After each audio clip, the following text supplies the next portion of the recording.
Perfecto, muy bien, pues nada. eh, Disculpadnos a todos, disculpa Javier, No, no. cosas del directo. Seguramente es porque en estos momentos hay muchísima gente conectándose y luego además, pues que claro, son unas horas que hay muchos eventos de este tipo ahora mismo y bueno, pues en algunas ocasiones fallan las herramientas. Bueno, lo que intentaba explicar era brevemente pues un poco la trayectoria de Javier. Vale. Eh, Él mismo me decía, bueno, pues mira, no hace falta que la repitas entera porque es que si no, no terminamos. En realidad lo que queríamos hacer era hablaros en esta charla sobre la desescalada interior, hablar con Javier Meloni o centrándonos sobre todo en una de las cosas de las que nos habla en su último libro, ¿no? Que es este que os voy a mostrar ahora, Éxodo y Éxtasis en Ignacio de Loyola, que recientemente publicó, justo en el mes de marzo, precisamente unas semanas antes de que comenzara el confinamiento, ¿no? Bueno, en este libro Javier lo que plantea es una idea que a nosotros nos llamó la atención y sobre la que quisimos basar, ¿no? esta charla. Y es que, bueno, pues a lo largo del relato autobiográfico de San Ignacio, que es el que recogió el jesuita portugués Luis González da Cámara, pues podemos encontrar una especie de arquetipo o modelo de vida en el que podemos encontrar pues, ese sentido a muchas virtudes en las que muchos creemos y que en realidad pues, acaban sustentando nuestra propia vida, ¿no? Por tanto, podemos aprender mucho de la vida de San Ignacio precisamente para momentos como este, que es el que ahora mismo nos inquieta mucho, ¿no? Sobre cómo va a ser la vida más adelante y sobre todo cómo va a ser nuestra vida interior en estas semanas, en estos meses, en estos años que nos quedan tras haber sufrido el coronavirus de una forma tan directa, ¿no? Entonces, bueno, pues la vida de San Ignacio es una vida que sin duda está marcada por la crisis. San Ignacio tuvo que atravesar muchas dificultades y muchas búsquedas y de hecho hubo un momento crucial, ¿no? Que es cuando empieza en Pamplona, mejor dicho, con la herida que le recluyó en Loyola y que, bueno, en definitiva le transformó. Al salir tuvo que rehacerse, nada fue igual desde entonces. Y bueno, pues lo cierto es que no fue algo inmediato, fue un cambio paulatino, progresivo, que él mismo fue trabajando internamente. Y entonces lo que sí que me gustaría que nos hablaras, Javier, es de qué clave se sirvió para esa reconstrucción interna el propio Ignacio. Bueno, en primer lugar, él no lo eligió, como tampoco hemos elegido nosotros el coronavirus. O sea, todo su proyecto iba totalmente en otra dirección y dada su fuerza de voluntad tenía que haber sido algo muy fuerte como una bala de cañón para que le llegara a la pierna, exactamente como a nosotros. No hay nada que nos haya logrado detener como este coronavirus, que por otro lado es invisible y sin embargo ha tenido la fuerza de detener a un coloso, como San Ignacio también era un coloso. Y bueno, entonces por primera vez en su vida se para, como quizás también por primera vez nuestra sociedad se ha parado, quizás desde la Segunda Guerra Mundial no ha habido una implicación tan importante a todos los niveles. Y no es fácil en primer lugar, ¿eh? O sea, él primero tiene que luchar contra la herida, que está a punto de morir, tiene unas fiebres muy altas, y solo después del primer impacto, cuando las cosas se han calmado, empieza a hacer dos procesos. Uno de distracción, quiere huir de esa situación, como hemos querido también nosotros huir del confinamiento Nosotros. antes de hora, digamos, ¿no? Lógicamente. Y ahora, y también esto lo voy a decir con delicadeza, pero cuidado que no nos vayamos antes de haber hecho realmente la transformación. La desescalada tiene sentido si antes hemos hecho la escalada. Pero en esta crisis nos puede pasar o pasará lo mismo que con las plantas. Las plantas tienen un crecimiento isométrico. Crecen tanto en primavera las ramas como cuanto en invierno las raíces han profundizado en la tierra. Entonces, hasta el lugar que hayamos llegado en profundidad de nosotros mismos en esta crisis, lo nuevo será verdaderamente nuevo, si no tenemos el peligro de que sea una repetición de lo que queremos reencontrar de lo que era antes, ¿no? O sea, más que salir, deberíamos poner nuestra fuerza todavía en entrar más en lo que esta interpelación nos ha hecho del coronavirus. O sea, me atrevería a decir que en algunas cosas apenas hemos entrado en verdad, en profundidad, para que realmente los que salgamos, o la sociedad que salga, pueda realmente ser diferente.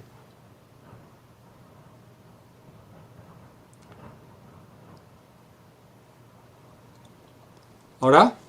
Vale, creo que ya ha vuelto el audio. Bueno, Estamos bueno. con dificultades, nos van a acompañar. Espero que también aprendamos de esta También, desescalada digital. luego, todo ha de ser interpretado, todo tiene un significado más profundo de lo que vemos.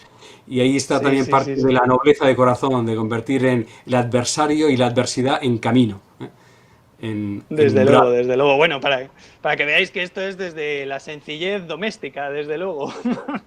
Estamos. En fin, bueno, hay otra pregunta que es muy interesante y es ¿qué podemos aprender de todo ese proceso, de esa desescalada interior de Ignacio de Loyola para poder reconstruir una vida tras estas semanas de confinamiento que estamos experimentando? La verdad es que nos interesa mucho el paralelismo, salvando, hombre, las distancias temporales, ¿no?, que existen entre esa vida de Ignacio y la nuestra, que no tiene nada que ver, pero sí que puede haber unos elementos que nos ayuden mucho, ¿no? Íñigo, todas las vidas tienen muchísimo que ver, ¿eh? Somos exactamente Ujú. iguales los unos a los otros, ¿eh? Hay una sola humanidad ejemplificada en múltiples individuos. Por lo tanto, lo que le pasa a un individuo nos está pasando a todos. Claro que tenemos que compararnos los unos a los otros, porque si no, no aprenderíamos del camino que conjuntamente hacemos. Y yo creo que San Ignacio, la primera experiencia que tiene es la vulnerabilidad. Hasta entonces se había sentido omnipotente, había podido lograr lo que él pretendía, le parecía que podía pretender. Entonces, la primera lección es la vulnerabilidad, que es una de las cosas que se ha dicho de este momento, ¿no? Nos parecíamos una sociedad capaz de hacer lo que queríamos y de pronto unos seres invisibles, muy minúsculos, nos han puesto en cuestión. Pues la vulnerabilidad forma parte de la condición humana y de la misma vida. Por lo tanto, esa yo creo que sería el primer aprendizaje. El segundo es habernos dado cuenta de que podemos estar más recogidos en un espacio reducido del que nos pensábamos. O sea, hemos vivido con menos distracciones, con menos salidas, con menos relaciones y hemos sobrevivido, ¿eh? Es decir, no ha sido tan. Yo creo que las dos primeras semanas estábamos todos más angustiados. Llevamos casi 2 meses en estos momentos y las cosas están más relajadas, no solo porque estemos viendo el final, sino porque yo creo que el espacio interior se ha ampliado y cuando se amplía el espacio interior también se amplía el espacio exterior. Luego hemos descubierto también todo el tema de la solidaridad, tanto exterior en los ámbitos más difíciles, ciertamente sanitarios, pero también la atención, ¿no?, a la soledad, a personas que sabíamos que estarían solas. Y nos hemos atendido más los unos a los otros. Los niños creo que han sido más felices que nunca teniendo a sus padres en casa. Es decir, pues se ha podido relativizar una serie de imperativos que damos por supuestos y que no son tan necesarios ni muchísimo menos. Por lo tanto, la prioridad de nuestras actividades y luego, ante el miedo normal y muy importante que va a haber sobre el tema del paro, la recuperación al trabajo, la dificultad de movimiento, bueno, pues vamos a hacer una sociedad más austera, ¿eh? Se ha hablado de la sociedad del decrecimiento. Ignacio Ellacuría hablaba de la sociedad de la sobriedad, de la austeridad.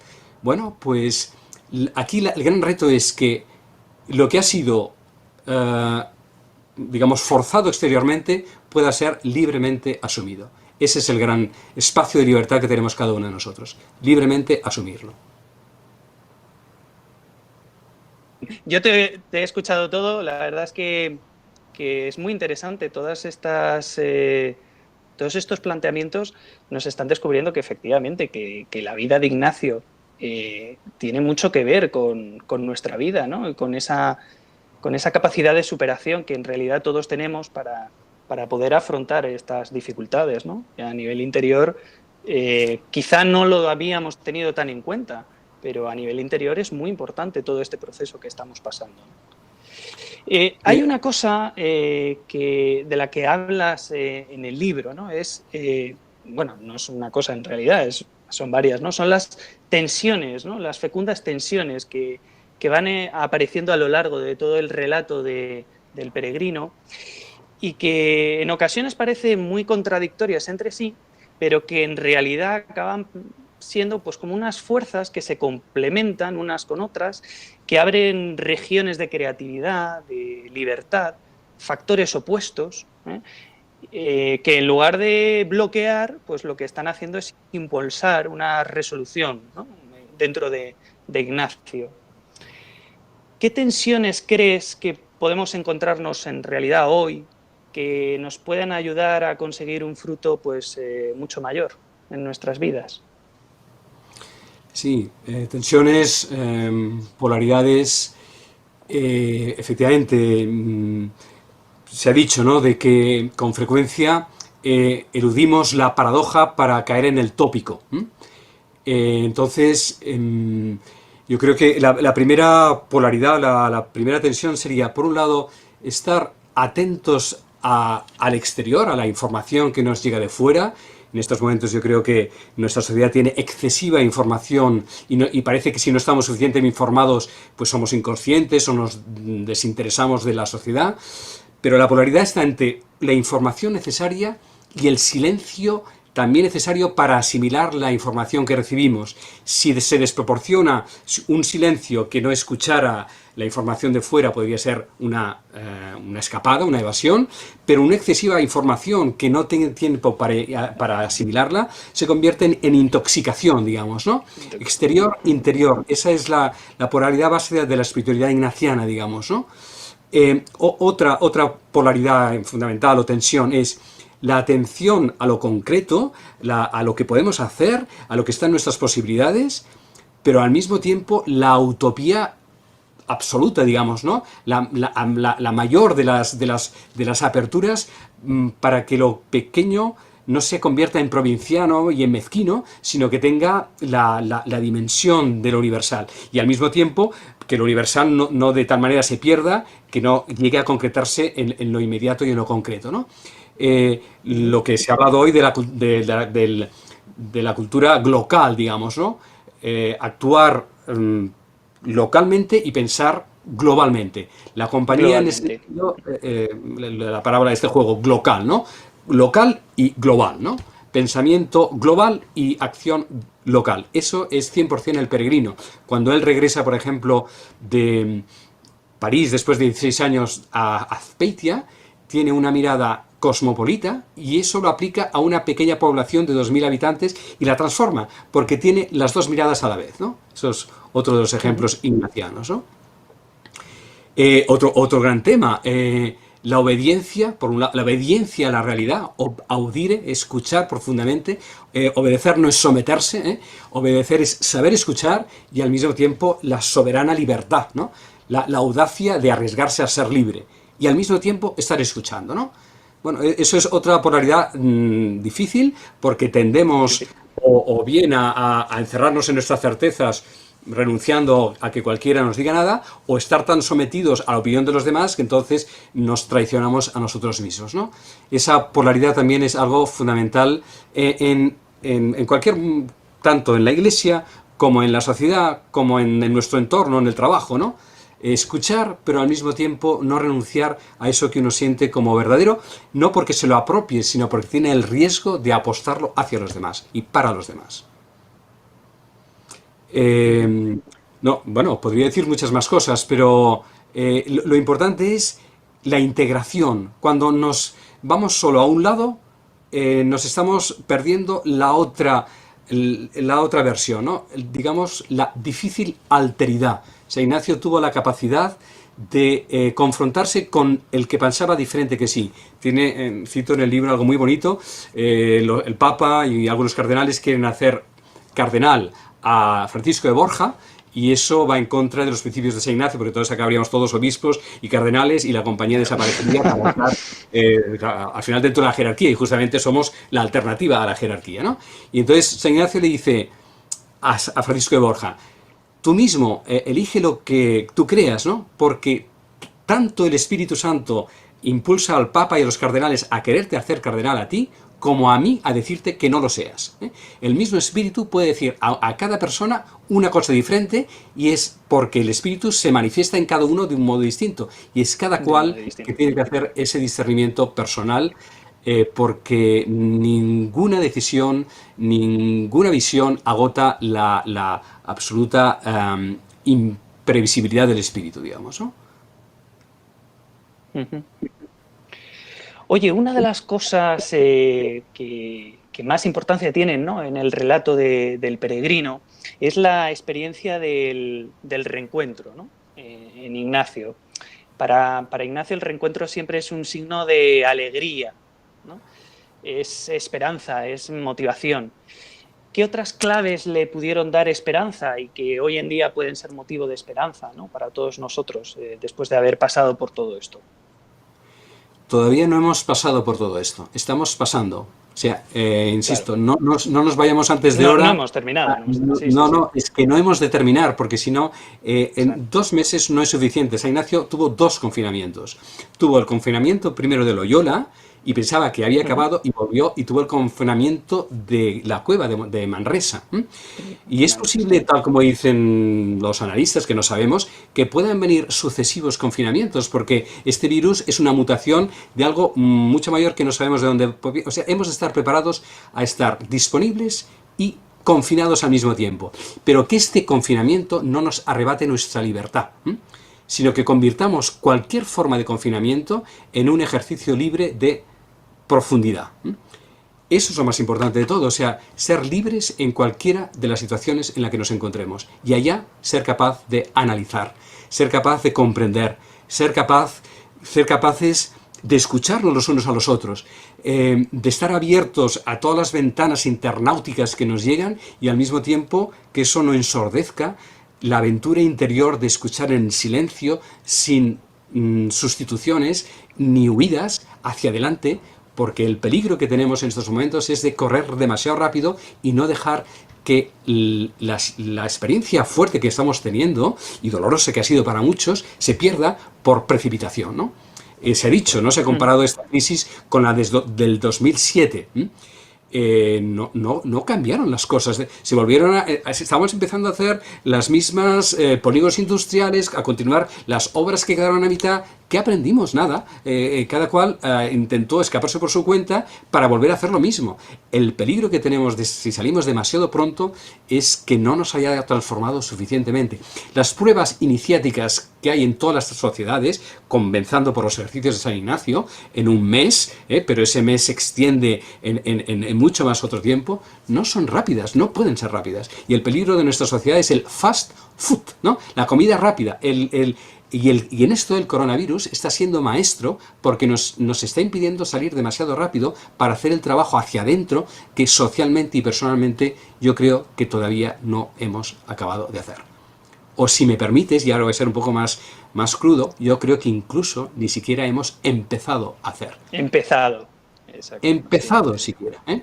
Porque lo estamos sufriendo, pero ¿en qué grado hay profundidad en esa experiencia a la que nos está confrontando? Claro que lo hay, mucha gente, Dios me libre, y no quiero ser lo más absoluto respetuoso con los que lo han pasado mal, con los que lo están pasando mal, con los que han dejado su vida y que están en el otro lado sosteniéndonos, habiendo cruzado ese umbral. Todo eso está recogido. Pero al mismo tiempo, yo creo que apenas hemos empezado a darnos cuenta de lo que significa el ser vulnerables, el ser colectivamente vulnerables, el ser colectivamente solidarios, las oportunidades que tenemos, el ser colectivamente capaces de consumir menos, de trabajar menos, para que todos podamos tener trabajo. Todo eso yo creo que todavía no está del todo. Hay buenas intenciones en pequeños grupos de poder, en esos 2 meses que se trabajó menos, pues conjuntamente en los diferentes despachos, los diferentes espacios menores, sí que hay esta solidaridad. Pero que esto sea colectivo, yo creo que todavía no. Todavía no. Qué interesante. Es una reflexión muy, muy interesante. Pues, oye, Javier, muchísimas gracias. Tenemos una serie de preguntas que nos han ido dejando en este chat. Si quieres, podemos Sí. intentar responder a algunos, que seguro que hay muchísima gente que estará encantado. Nos dice, por ejemplo, Magia Infantil. Dice, hola Javier, tengo una duda. ¿Centrarse en la espiritualidad implica desentenderse de la política? No, no, error fatal, al contrario, o sea, si el gran problema de la política es que no tiene espiritualidad, o cuando la política tiene espiritualidad, qué diferente sabor tiene, ¿no? Hay que integrar, justamente, una de las integraciones ignacianas es justamente política y espiritualidad, faltaría más, compromiso con el mundo y al mismo tiempo, como Moisés, ¿no? Que está al mismo tiempo observando cómo el pueblo está avanzando y él con los brazos en alto orando por el pueblo, pero en conexión absoluta. Si justamente lo que le falta a la política es espiritualidad, por lo tanto la espiritualidad no puede huir de la política, es todo lo contrario. Claro. Eh, lo decía Gandhi, ¿no? Me dicen, ¿por qué un santo se mete en política? Y él decía, no, si es al revés, yo soy un político que quiere ser santo. Sí, sí, sí. Pues de eso se trataría. Ajá. Muy bien. Eh, dice, a ver, dice Teresa Rofes, a ver si puede explicar más en qué consiste este huir que nos sobrepasa a veces, que es la gran tentación, como un río que se te lleva. ¿Es miedo? Miedo absoluto. Pero es que el miedo está camuflado. Y entonces se convierte en ansiedad, se convierte en proyectos, hay diferentes, múltiples proyecciones del miedo, ¿no? El miedo es un instinto básico, por otro lado, de protección, es obvio que se tenga, ¿no? No hay otro camino en la vida espiritual y en la vida integral del ser humano que en poder identificar nuestras emociones y emociones. Justamente ahí es como San Ignacio da el tumbo, digamos, ¿no? Todo lo que nos sucede es sagrado, pero tiene que ser descodificado, porque si no nos pasa desapercibido y no sabemos interpretarlo. Dentro nuestro hay un gran libro abierto que espera de nuestra interpretación. Por eso los caminos espirituales son caminos hermenéuticos, digamos, es decir, caminos de desciframiento de unos movimientos que de entrada no podemos entender. La polaridad básica ignaciana, consolación, desolación, es el principio fundamental de los dinamismos de apertura y la consolación como dinamismo de regresión, ¿no? Y en esa polaridad, bueno, hay cantidad de matices cuya única posibilidad de integrarlos es observándolos, abrazándolos y transformándolos, digamos, ¿no? Uh-huh. Vamos a ir cortando porque de repente han entrado un montón de preguntas, pero creo que una es muy interesante, de un compañero tuyo, Josep Luis Iriberri. Dice, nos ha faltado humildad, nos hemos endiosado en nuestra cultura moderna. Sí, totalmente. Es lo que. Sí, sí, unos seres invisibles han detenido el gran coloso.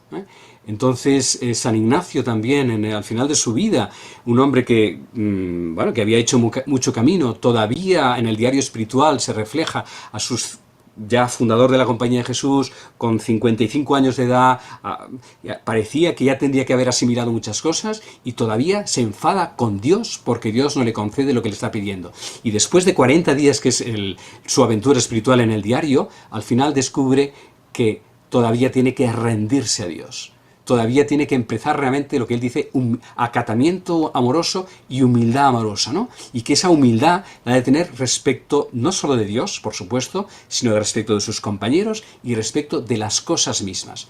Ojalá todo esto que estamos viviendo nos haga más agradecidos y reverentes con lo que comemos, con lo que bebemos, con lo que vestimos, cuando paseamos, cuando elegimos un vehículo, qué vehículo elegimos, cuando compramos un nuevo móvil, por qué pensamos que necesitamos comprar. Todo eso requiere una finura de corazón que justamente esta detención nos ha puesto delante, digamos, ¿no? Y hemos visto que podemos hacerlo. Vuelvo a decir, yo soy muy positivo en ese sentido. La sociedad ha sido capaz de estar durante 2 meses recogida dentro de sí misma, mientras unos luchaban de una manera heroica en el campo de batalla, ¿no? Bien, pues si lo hemos hecho durante 2 meses, ¿por qué no podemos hacerlo libremente durante mucho más tiempo? Y por lo tanto la escalada es hacia adentro, no es hacia afuera. Ojalá cada paso que demos hacia afuera lo estemos dando simultáneamente hacia adentro, porque eso nos hará humildes y sabios al mismo tiempo. Y no una amenaza para el planeta como lo hemos sido hasta ahora. Una reflexión fantástica la que nos acabas de dejar, ¿eh? La escalada es hacia adentro, no hacia afuera. Bueno, pues yo creo que precisamente con esa idea nos debemos de quedar con esta frase final, ¿no?, que nos has regalado. Ha sido, a pesar de las circunstancias, a pesar de que la tecnología se nos ha puesto en contra, al final hemos conseguido terminar la charla. Ha sido un tiempo maravilloso, te lo agradecemos desde el Grupo de Comunicación Loyola muchísimo, Javier. Os lo agradecemos a todos los que habéis estado al otro lado, pacientemente aguantando las conexiones y desconexiones. Y bueno, pues eso, que esperamos que, Javier, que tenga mucho éxito tu libro, que pueda ayudar sobre todo a muchísima gente en estos momentos difíciles y pueda ayudar precisamente a esto, ¿no?, a que cualquier persona creyente pueda encontrar esta escalada hacia sí mismo y pueda transitar por ese proceso. Y bueno, pues animarte a que sigas en la brecha, sigas en esta trayectoria y que podamos ver muchos más libros más adelante. No, gracias. Y bueno, y a todos vosotros que... Sí, dime. No, que creamos profundamente que la peregrinación de Ignacio no es diferente de la de cada uno de nosotros.